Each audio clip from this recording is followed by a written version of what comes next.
Good morning, all.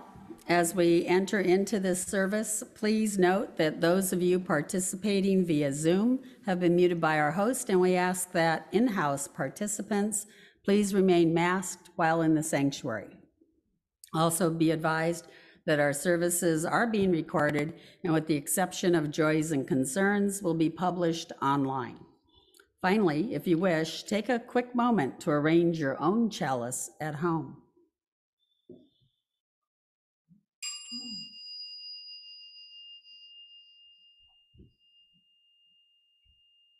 Yesterday was Martin Luther King Jr.'s 93rd birthday, and tomorrow the country will celebrate it.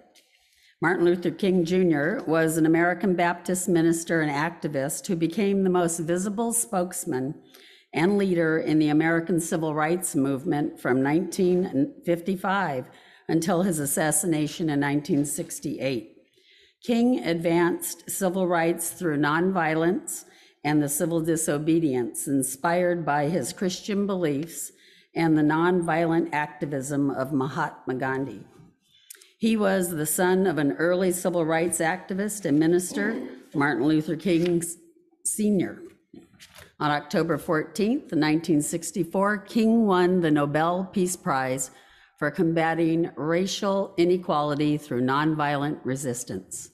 As we enter into this service today, please keep in mind that our UU 7 principles, the bedrock of our faith community, are rooted in the teachings of Dr. King. He is and always will be a beacon of light and hope.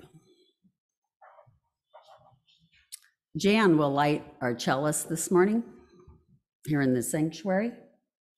I invite you to light your own chalice and place it where it can be seen by all. At times, our own light goes out and is rekindled by a spark from another person. Each of us has cause to think with deep gratitude of those who have lit the flame within us and the community.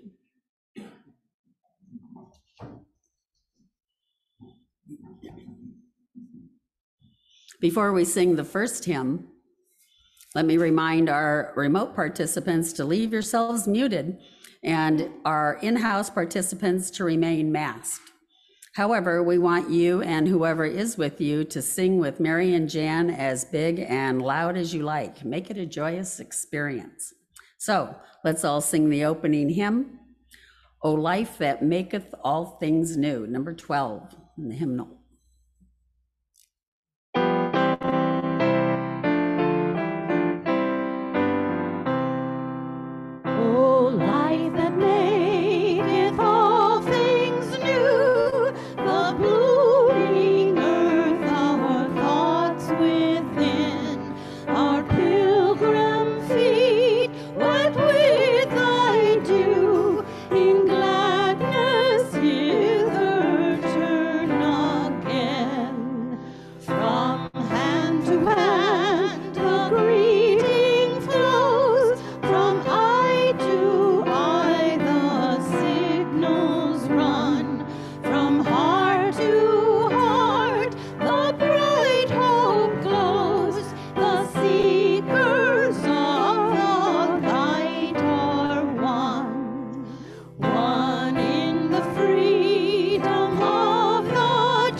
Good morning. Good morning. Wow, haven't heard that one in a while. Welcome to the Unitarian Universalist community of Cambria. We're glad you have joined us today, and we acknowledge that our UUCC sanctuary stands on land that was once inhabited by coastal Chumash and Salinan indigenous peoples whose ancestors lived primarily in the San Luis Obispo, Santa Barbara, and Ventura counties. As a Unitarian Universalist community, we celebrate religious diversity and welcome all who journey in search of faith and spirituality. The UUCC is a lay-led congregation inviting speakers from different religious traditions and spiritual or scientific backgrounds to speak at our pulpit. We encourage presentations covering a variety of topics and areas of interest to our community that connect with the UU 7 principles. Anybody's car beeping outside? Okay. Today's service centers around the fourth principle. We affirm and promote a free and responsible search for truth and meaning. As responsible religious seekers, we recognize that we are privileged to be free, to have resources to pursue life beyond mere survival, to continually search for truth and meaning, to exist beyond bonds of dogma and oppression, and to wrestle freely with truth and meaning as they evolve.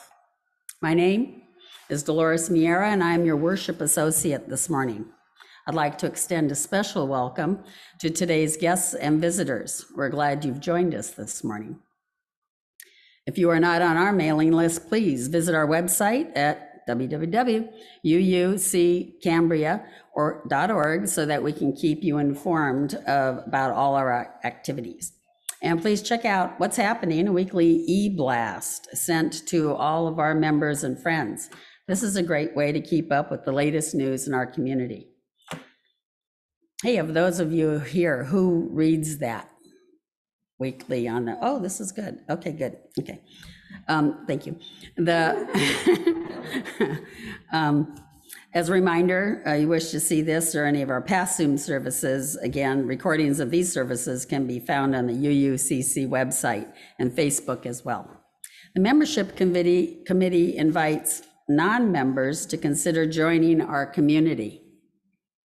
Please contact Diane DeMarco or a person on the board if you are interested. Thank you. Not that I'm pointing you out or, right. So again, good morning and welcome to everyone. The affirmation is both a recognition of the nature of our community, as well as a promise we make and inspire to. Let us now recite our affirmation. Love is the spirit of this church, and service is its prayer. This is our great covenant, to dwell together in peace, to seek the truth and freedom, and to help one another.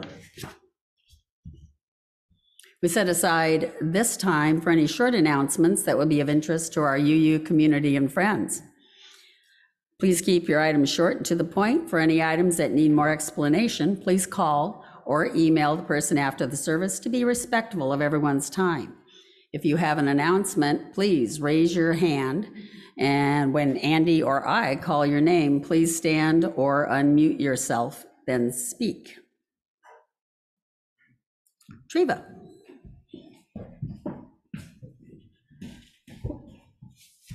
Morning all. Tomorrow is the third Monday of the month, and so we will be having our monthly board meeting at 5 p.m. via Zoom. If you would like to attend, please email. I believe Andy will be setting it up. Thank you.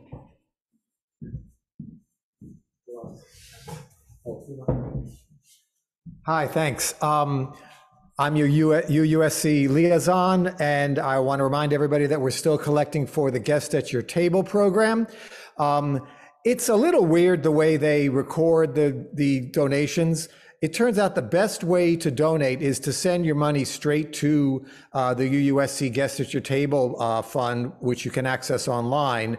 But if you want to give me a check or cash, like if you have a box full of coins, that's great. I'll count it up. And on a ledger that I provide, I put in everyone's name. So if you're making a donation directly to the UUSC, just tell me so. And that way the congregation and you will get a credit for it. Okay, sorry for being complicated, but that's the way it seems to work best. I'll be collecting through the end of January, and then we'll call it a day. So thank you. Okay. Just a quick announcement. Next Sunday is our fourth Sunday, and we will be collecting for the food bank. So please keep that in mind. Thank you. Good morning. Men's group meets tomorrow, the normal time, 10 o'clock. I assume by Zoom. I won't be able to be there, Andy, so hopefully you can take charge. Yes, I will send out a Zoom link, and I'll poll everybody whether they want to come here in person or make it all virtual. It's possible that some of us could come to the sanctuary. We'll find out by email. Thanks. Out there, Dolores, back to you. Okay. Next week, Reverend Rod Richards from the UU Fellowship of SLO will present Going Viral. What lessons has the virus taught us about creating beloved community?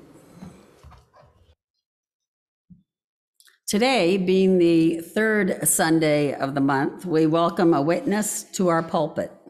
A moment of witness is widely practiced in Christian and Islamic denominations, serving as a means to bear witness, to give testimony about the way a specific religious affiliation has impacted one's life.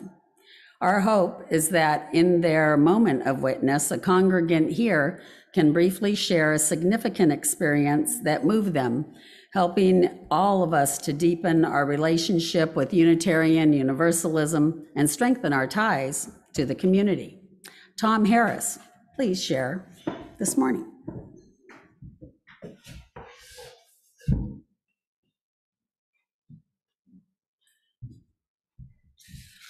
Good morning. Many of you know that I was a member of the Unity Church for over 20 years while residing in the Los Angeles area. For many of those years, I received a local newspaper as part of my subscription to the Los Angeles Times. An interesting feature of that paper was a Saturday column which posed a philosophical, moral, or spiritual question to a panel of local clergy. The representation was very broad, including both organized churches of many faiths and other less formal spiritual organizations.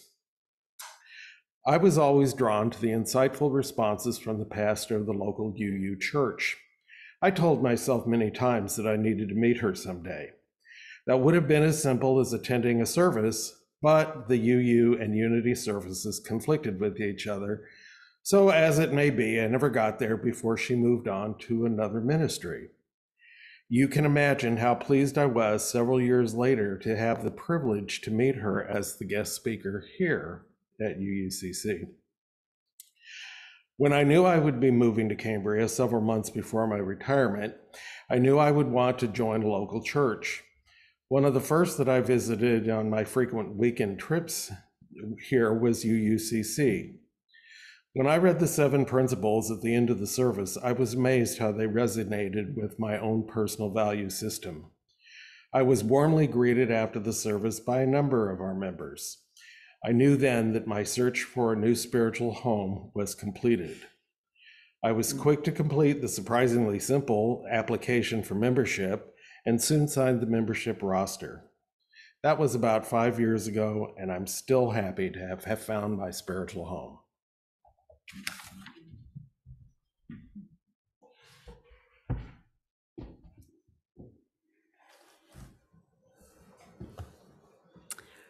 Sharing together some of our personal and significant joys and concerns brings us closer as a faith community. We invite you to share the milestones that are deeply felt as part of your personal life.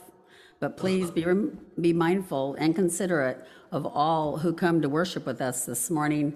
This is a time of community building. The collective flames of these candles embody all the joys and sorrows which may have gone unspoken today, but are also deeply felt in this community. First reading is an excerpt from Professor Thomas Huxley's The Agnostic Annual, published in 1884. He is credited with coining the term agnosticism. Agnosticism is the essence of science. whether ancient or modern. It simply means that a man shall not, I guess a woman too, shall not say he knows or believes that which he has no scientific grounds for professing to know or believe. Consequently, agnosticism puts aside not only the greater part of popular theology, but also the greater part of anti-theology. On the whole, the bosh of heterodoxy is more offensive to me than that of orthodoxy, because heterodoxy professes to be guided by reason and science, and orthodoxy does not. I'm going to have a test on that afterwards. I have no doubt that scientific criticism will prove destructive to the forms of supernaturalism which enter into the constitution of existing religions. On trial of any so-called miracle, the verdict of science is not proven. But true agnosticism will not forget that existence, motion, and law-abiding operation in nature are more stupendous miracles than any recounted by the mythologies, and that are there may be things not only in the heavens and earth, but beyond the intelligible universe, which are not dreamt of in our philosophy. The theological gnosis would have us believe that the world is a conjurer's house, and the anti-theological gnosis talks as if it were a dirt pie made by two blind children. Law and force, period. Agnosticism simply says that we know nothing of what may be beyond phenomena. On that note, we will meditate.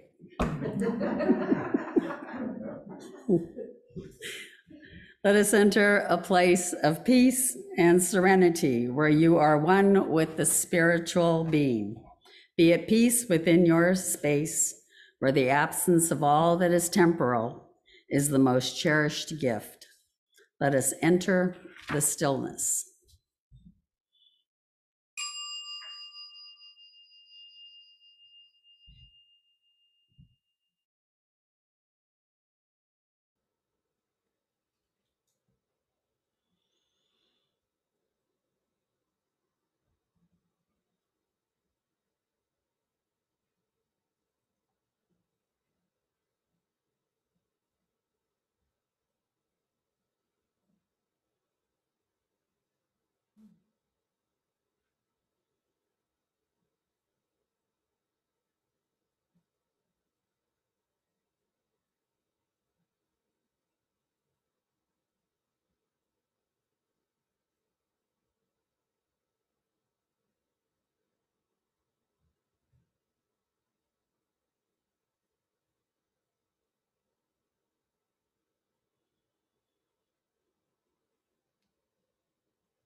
We pray to you, Mother Earth, with humility.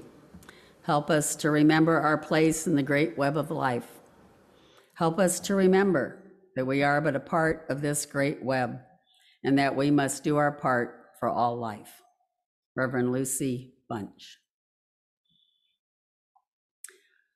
The second reading is the preface to The Double Axe by Robinson Jeffers, 1948. The first part of the Double Axe was written during the war and finished a year before the war ended, and it bears the scars. But the poem is not primarily concerned with that grim folly.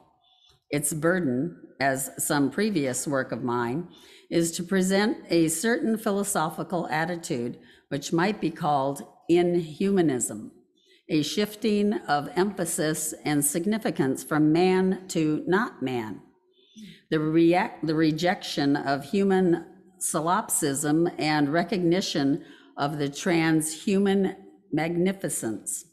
It seems time that our race began to think as an adult does, rather than like an egocentric baby or insane person. This manner of thought and feeling is neither misanthropic nor pessimist, probably pessimistic, though 2 or 3 people have said so and may again. It involves no falsehoods and is a means of maintaining sanity in slippery times. It has objective truth and human value.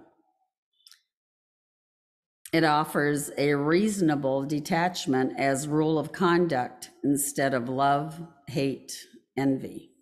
It neutralizes fanaticism and wild hopes, but it provides magnificence for the religious instinct and satisfies our need to admire greatness and rejoice in beauty. Today, we will watch a video of Colin Farish singing Vulture, whose lyrics are based on a poem by Robinson Jeffers, creator of the religious philosophy called Inhumanism.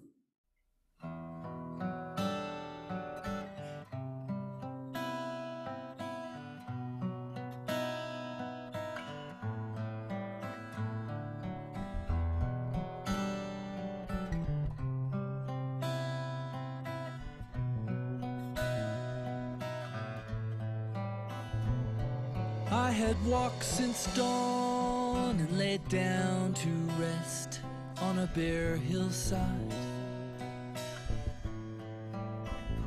above the ocean.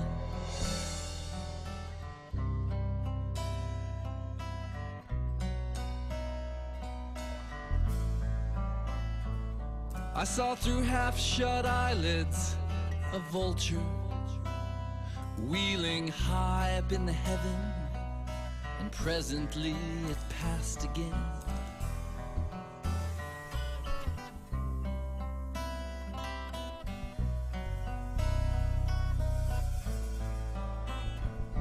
But lower and nearer, its orbit narrowing, I understood then that I was under inspection.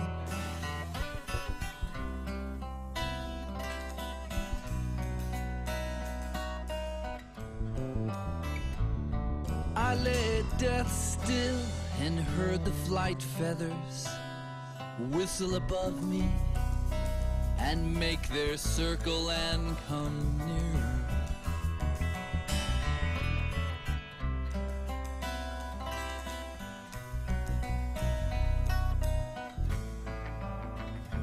I could see the naked red head between the great wings, bear down staring. I said, my dear bird, we are wasting time here.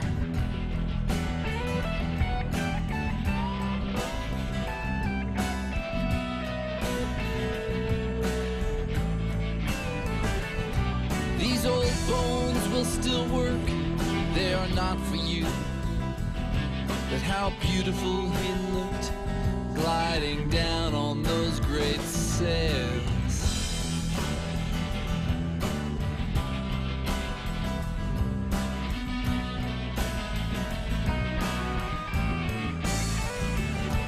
How beautiful he looked, veering away in the sea light, over the precipice. I tell you solemnly, I was sorry to have disappointed him.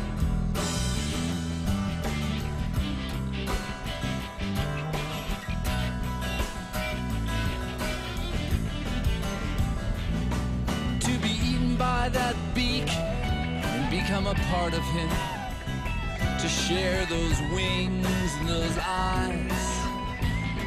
What a sublime end of one's body.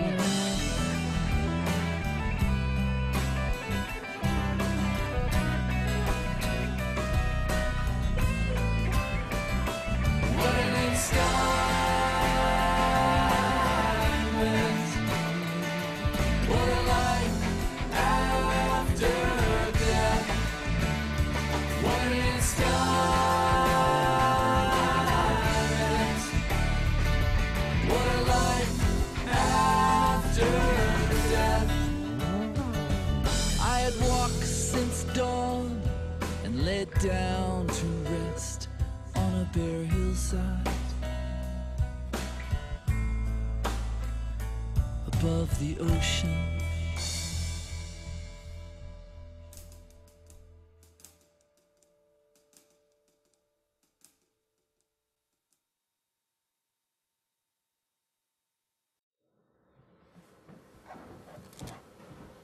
Today's sermon is titled Shaking My Agnostic Foundation, to be delivered by Randy Schwalbe. Randy received a BA in music education credential from UCLA and taught high school band for 3 years. Through a music aerospace connection,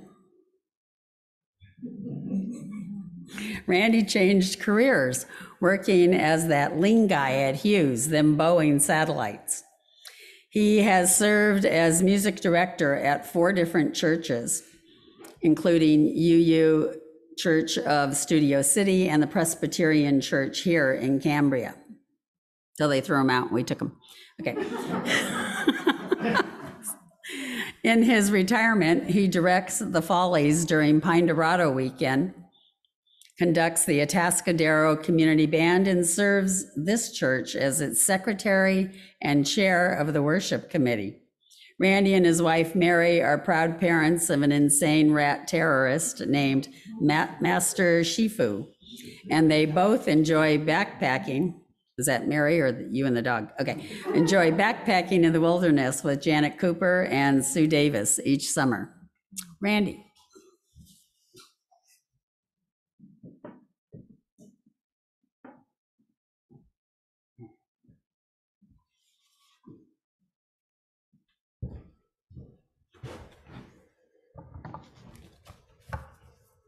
Thank you, Dolores.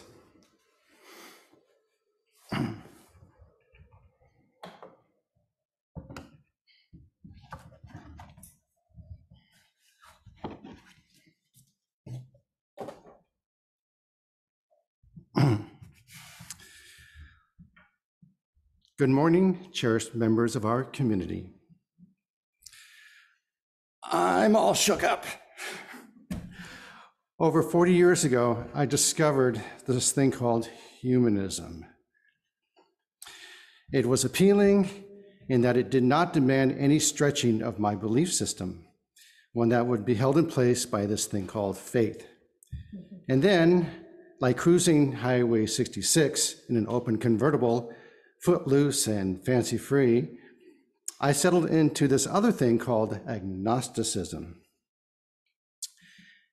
It was a great ride for all these past decades until I saw those pesky flashing red lights in my rearview mirror. So while I'm being pulled over for driving under the influence of free thinking, allow me a little backfill. Several months ago, I stood here and pontificated on the subject of solipsism versus inhumanism. And just a quick review, solipsism is a philosophy in its extreme, places the center of the universe in my head, meaning the very existence of everything depends on my awareness of it.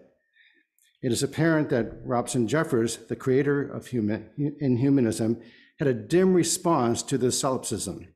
A quote from that second reading you heard earlier this morning: "It seems time that our race began to think as an adult does, rather than like an egocentric baby or an insane person." Well, that pretty much discounts my entire talk I gave over a year ago about my viewpoint of the universe. Okay, Mr. Jeffers, I turn to your inhumanism. This term does not mean the study of that which works against humanity or the study of cruel treatment of others. No, instead, it is the antithesis of humanism. In other words, not man. Akin to our seventh principle, Jeffers of the early part of the 20th century promoted the notion that man is merely another puzzle piece in the realm of nature. In spite of our arrogance, man does not have dominion over the fish of the sea and over the fowl of the air and over the cattle and over all the earth, and over every creeping thing that creepeth upon the earth. That's from Genesis 1:26. Wow.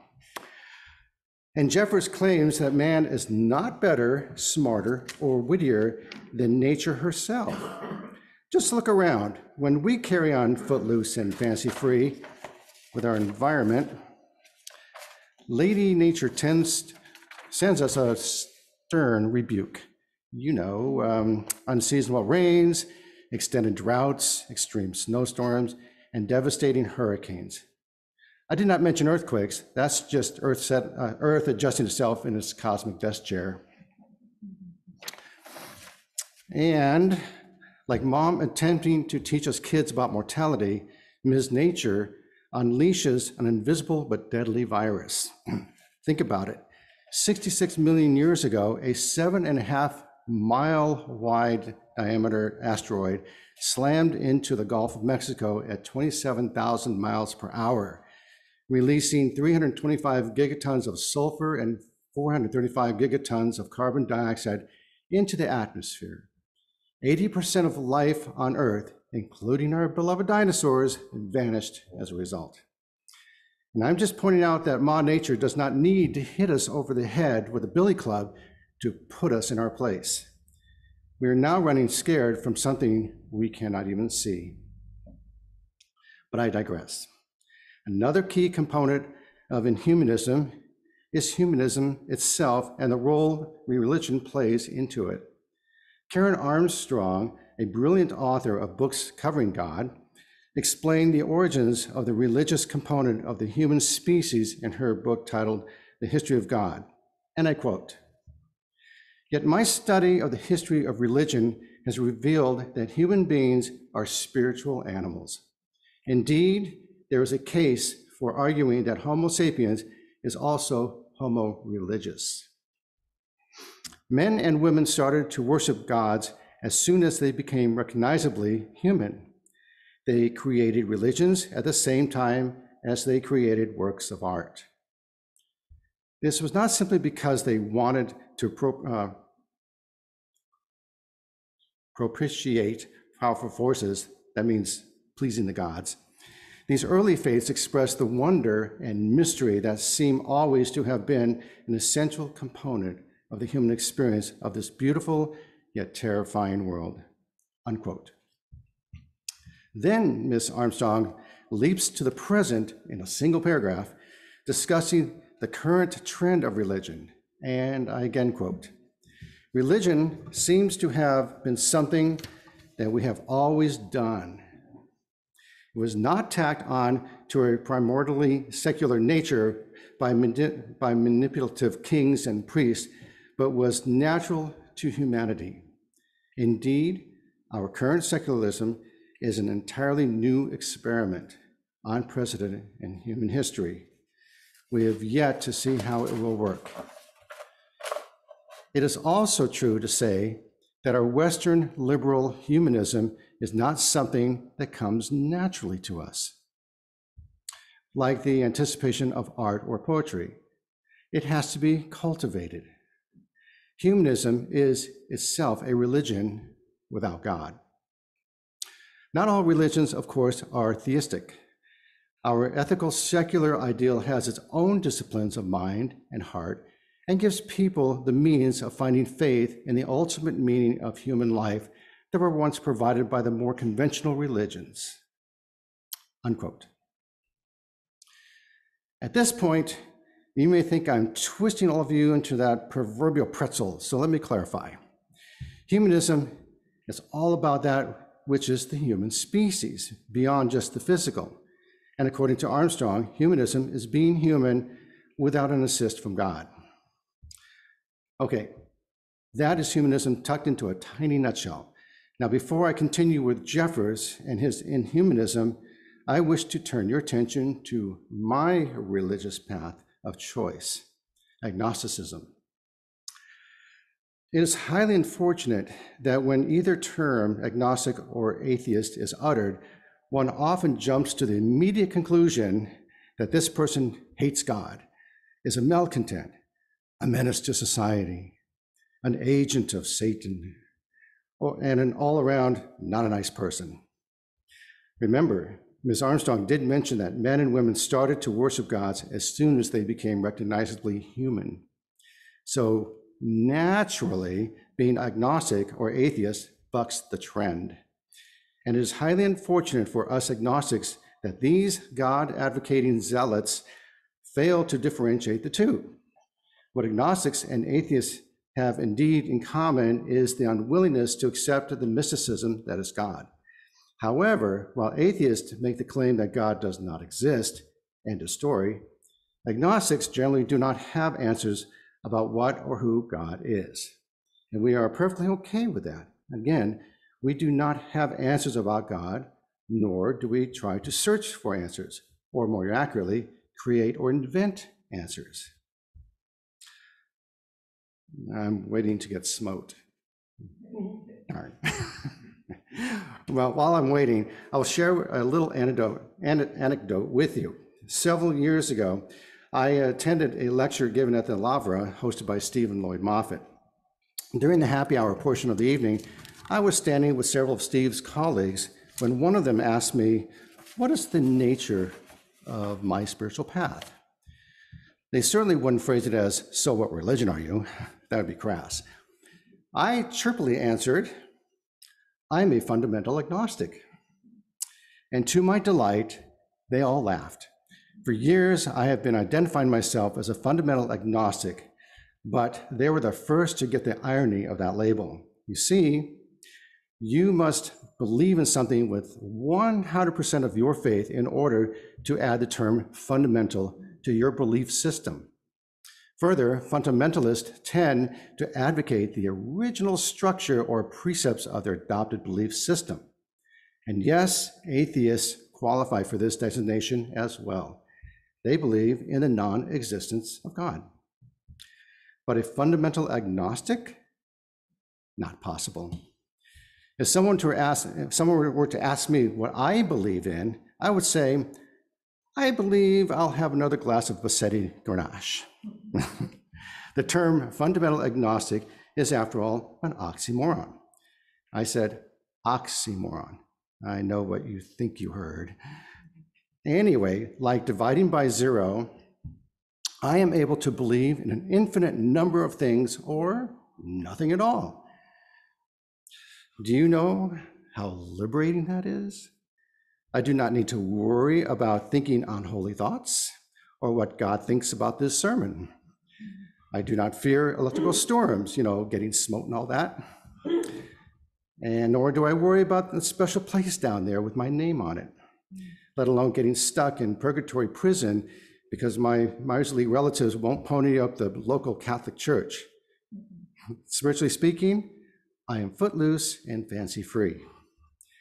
And I am okay and can accept noted genealogist Lawrence Gardner's claim that it would have been impossible for Jesus, a Jewish rabbi, to be unwed in his day. And I'm okay with the grieving parents of a young girl slain by a stray bullet saying, according to God, it was her time, if that helps to make them feel any better. And I'm okay with the claim that God is omniscient, all-knowing, or omnipotent, all-powerful. And I'm okay with God who looks like the old dude in Gary Larson's Far Side cartoons, or George Burns, or Morgan Freeman. I guess I'm okay with all the begatting going on in Genesis, suggesting all of mankind is the product of an incestuous Big Bang about 6,000 years ago. Another salient feature of agnosticism is its own inability to effectively apostolize. The closest we can come to that is by asking the question, how do you know that? Sadly, we do not have much to preach about. And many of us agnostics, even the fundamental ones, have learned the art of blending in from our friend the chameleon. When I am with a friend or an associate who is passionate about his or her belief system, I can go along without offending the big guy upstairs or risk being overheard by a fellow UU member. Instead of challenging this other person, and creating an unpleasant scene over it, I engage in pleasant conversation, letting this other person steer. But most importantly, and this goes for the atheists out there as well, I do not accept the notion of mysticism. I find myself drawn to books like Gardner's The Bloodline of the Holy Grail, in which he explains in great detail with citations what very likely happened during the life of Jesus, taking all the magic out of the miracles. I find myself watching videos that explain how magic works, everything from card tricks to major Las Vegas acts such as David Copperfield. Maybe because of some legal requirement, this magic is officially called illusions. And that is sad, because when an illusion is well performed, it looks like absolute magic. But as much as I personally like to know how it is done, so too do I like to explore what drives folks to believe what they do. The skeptic in me wonders how it is that millions of parishioners around the world sit still every Sunday morning to be told what and how to believe. So now I have come this far, and I might suppose that some of you out there may have formulated a challenging question for me after the service. Well, I'll handle one right now. I know one of you is itching to ask me, if everything has an explanation, how do you explain things that science cannot? Good question. For example, does time have a start or finish? If the Big Bang Theory is reality, what was here before? Is there any edge or boundary to the universe? And like an annoying kid, if I ask the why question enough times, science runs out of answers. And in my spiritual world, I like to lasso all those unanswerables together and label it God. And this is the beautiful thing about being agnostic. That corral of unanswerables that I call God falls in line with the essence of agnosticism. There are no answers, and that is okay. But before I get to the big message of the talk, I would like to make mention of two previous talks given here by Dr. Stephen Lloyd Moffatt, professor of religious studies at Cal Poly Slow. A couple of years ago, he discussed the God gene. This happens every time.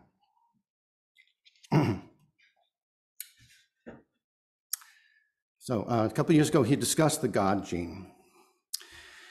In that sermon, he mentioned a study that took place, and I cannot recall the name of the study or who performed it, but I will attempt to paraphrase it so you get its message.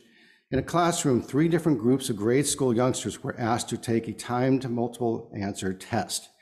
The answers to this test were clearly posted on the back wall. The first class was instructed not to look back at the wall where the answers were clearly posted while taking the test. The teacher watched the class as the students took the test. On average, there was no cheating. For the next class, the next study, the teacher left the room after the test began, returning when the time had expired. The vast majority of the students looked back to get the answers. In other words, they cheated. For the final class, the teacher once again left the room, but before leaving, she explained to them that a higher power, maybe God himself, would be watching. Virtually no one cheated. The God gene in action. In another talk, Dr. Lloyd Moffatt explained why some people are prone to mystical encounters. Remember that? Conversations with the far beyond or even God himself. The explanation came down to those who spend lots of time meditating in churches, convents, cloisters, etc., will eventually start to hear voices. And the attempt to make sense of it becomes the divine encounter. On the other hand, those who do not spend much time contemplating the mystic will be disappointed. No conversations with the beyond. However, if they backpack, they will hear nature carry on lots and lots of conversations between the chirping birds, the howling wolves, the rushing creeks, the distant thunder. That is the ego mysticism in all its sonic glory. Now comes the earth-shaking epiphany, or maybe it's just a mere distraction caused by the appearance of a shiny object. And that object is indeed ecomysticism.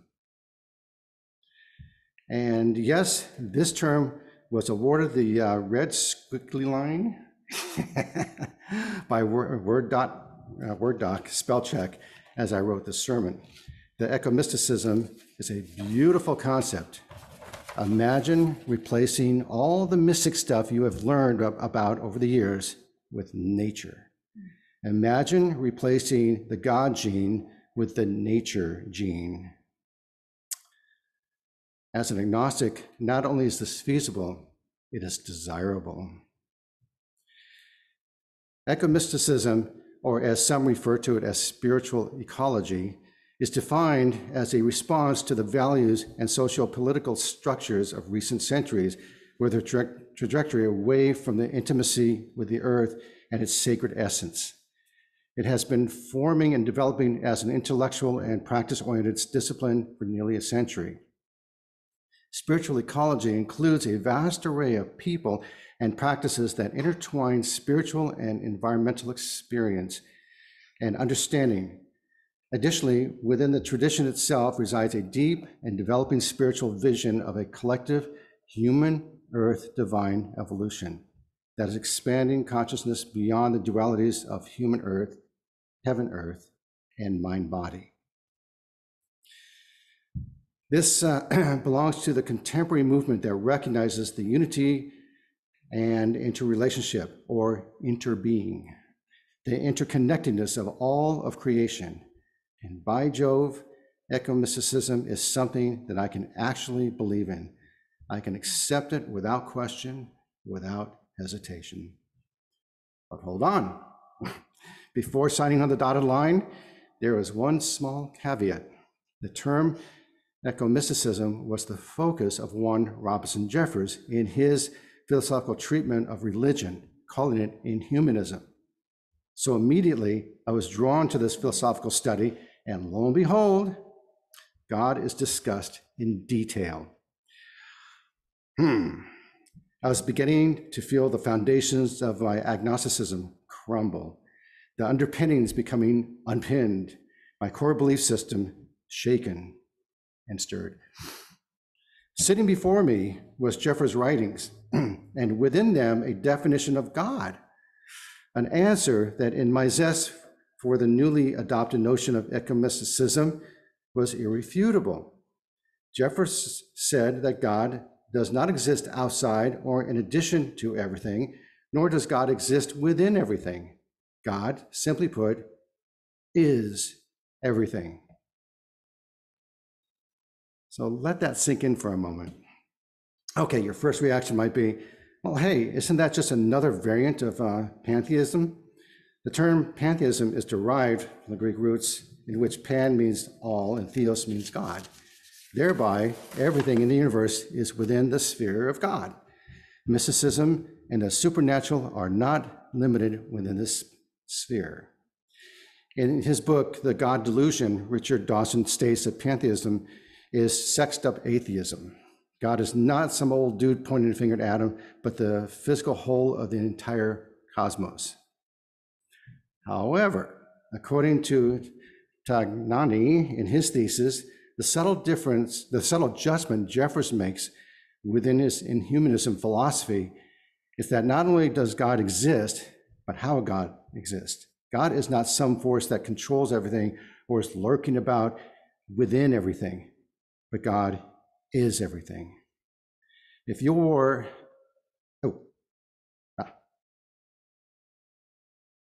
if you wore a t-shirt that reads, "I am God," you would be correct. Placing a placard in front of a rock at a gem show with the word God inscribed on it is also correct. And there you have it. Here, I thought I was safe from the burdens of believing in mystical creeds buoyed by the lapping waves of faith. But now I must contend with this inhumanistic notion of a God that actually makes sense to me. And to boot, it is rather difficult, if not impossible, to refute the notion that God is everything without delving into the murky waters of mysticism. And yet many have, including sources very close to me. And therein lies the problem, or better put, the lack of public energy inhumanism has garnered over the past 100 years. And Robertson Jeffers is not a household name, but should be. Why this lack of interest? First, the term inhumanism, marketing-wise, is an immediate turnoff. It does not have that sweet-sounding lilt as does Lutheran or Methodist or Presbyterian. Second, the philosophy, in particular, the definition of God, does not fit the collective narrative. Why is this important?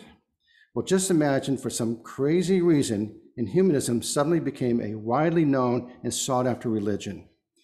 All the other mystic-based religions would go by the way of the Swiss movement wristwatches, 95% of the market share dropping to just 10% in 1 year thanks to Seiko's quartz watches. There's just too much money and history and art and music tied up in the Christian Judeo-Islam faiths for them to succumb to some flash-in-the-pan religious philosophy. But it's worth a try. Now, mind you, I do not disparage anyone for practicing the religion of their choice. Now and then, I may shake my head at some of the mysticism that otherwise heady people engage in and internalize into their core being. Gratefully, Dr. Lloyd Moffitt has done a yeoman's job analyzing why this happens. But here we are, a bunch of UUs, a mixed bag of histories, trying to make sense of ourselves, our spiritual journeys, and the crazy world out there we see via television and the internet. So how do we grapple with this newly aware idea of God's existence? Will I denounce my spiritual freedom as a fundamental agnostic and sign up for this inhumanism thing? Will you atheists out there change from a heart of stone to a God made of stone, or everything else? Will those of you clinging to vestiges of your Christian Judeo upbringing let go and come to the inhumanism side? So let's take a last look at what differentiates humanism, the current fad or belief in system of many UUs, from inhumanism. Not a fad at all, in fact, relatively unknown to just about everyone, including this community until recently. So before I start, I must make this disclaimer that I am not proselytizing inhumanism. I'm just illustrating the difference between it and humanism. First, shifting toward inhumanism means letting God back in, God taking the position of just being everything. This does not mean that one must practice rituals and proclaim the omnipotence of an almighty creator. Just know that God's gift is nature itself. Second, the human species humbly taking its place as a mere piece of nature's grand universal puzzle that has about a gazillion pieces. This one is particularly challenging in that it tends to discount all the glorious creations made by humans in the arts and culture. Third, shifting toward ecumenicism by removing all the mystical elements of humanism. As discussed before, this is a direct affront to all religions dependent on mysticism. Fourth, treating the earth and nature in general as your teacher, not as an authority, but as the ultimate authority. This one is easy. UUs often speak about the ability of indigenous peoples who learned from and respected Mother Earth. Fifth, reject the notion that upon your demise, your soul goes somewhere else and gets free harp lessons. But instead, accept the notion that the collective consciousness does not alter. You and your remains become reincorporated with the earth and its collective consciousness. You heard that expressed in that song that Colin Ferris composed and sang about vultures based on Jeffers' poem. And I quote, "On these great sails, how beautiful he looked, veering away in the sea light over the precipice. I tell thee solemnly that I was sorry to have disappointed him, to be eaten by that beak and become part of him, to share those wings and those eyes. What a sublime end of one's body, what an enskyment, what a life after death." Sixth, shut off that big spotlight focused on the human species and let the sunshine spotlight everything on earth and into the heavens. Yes, humans have exceptional cognitive abilities, but that does not diminish those innate and intellectual abilities of other creatures. As we have our own unique abilities within our species, so too do the other kinds. Just watch a few of those nature programs. They're rather amazing. So here I am about to take that big step. Oop. Oh, there you go. Taking on a new direction in life by accepting an answer to the God question and bidding a fond farewell to my glorious days of agnosticism. But all is not lost. I can still drive that convertible of free thinking, footloose and fancy-free. Nothing has really changed, except now I recognize God as everything I see, hear, touch, smell, and taste. May it be so.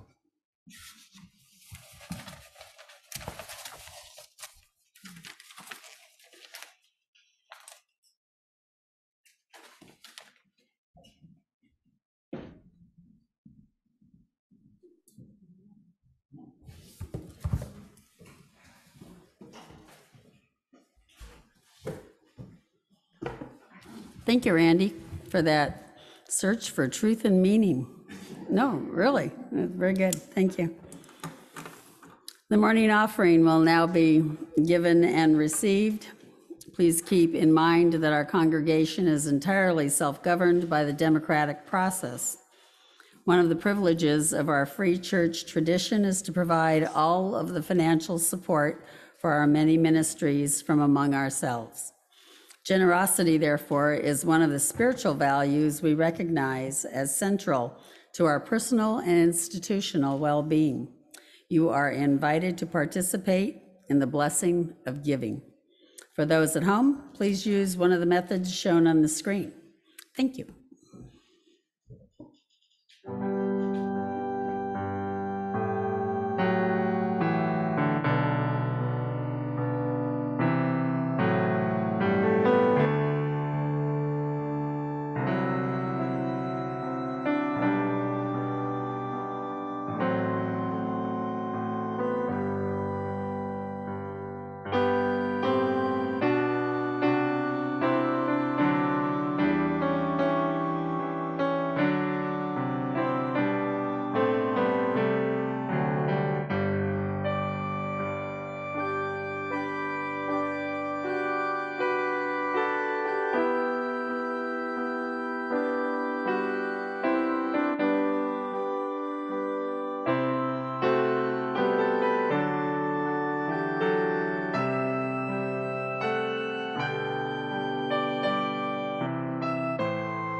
Thank you, Jan.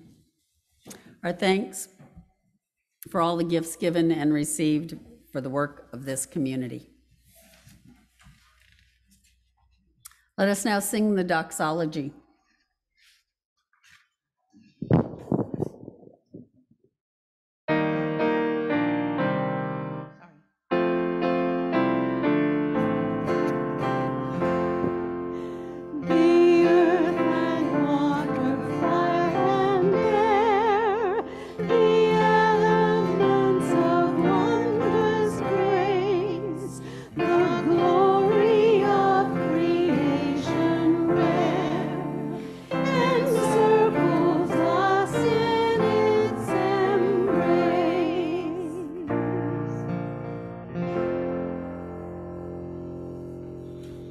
Please join in singing the closing hymn as Tranquil Streams, number 145.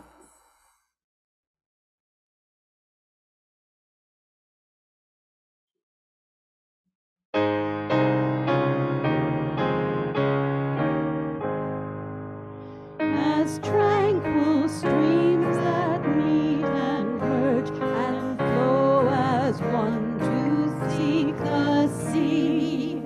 Our kindred hearts and minds unite to build a church that shall be free, free from the bonds that bind the mind to narrow God and lifeless creed, free from a social code that fails to serve the cause of human need, a freedom that reveres the past but trusts the dawning future more, and bids a soul in search of truth adventure boldly and explore. Prophetic Church, the future waits your liberating ministry. Go forward in the power of love, proclaim the truth that makes us free.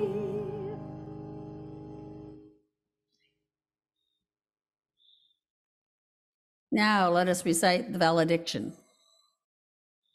We extinguish the flame of this chalice, and we know that the light of truth and love and the warmth of this community go with us until we meet again. Please extinguish your chalice at home now.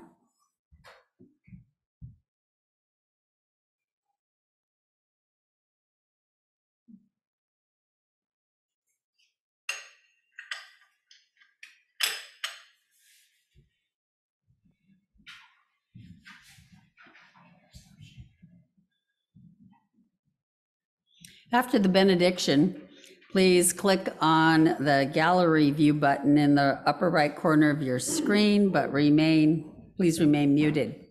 Andy or I will call on you when you raise your hand. Randy?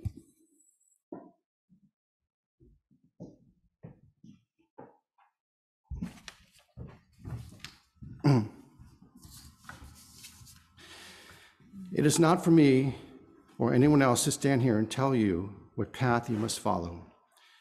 I can share with you paths others have followed, but more accurately and deeply, I can share with you the path I follow.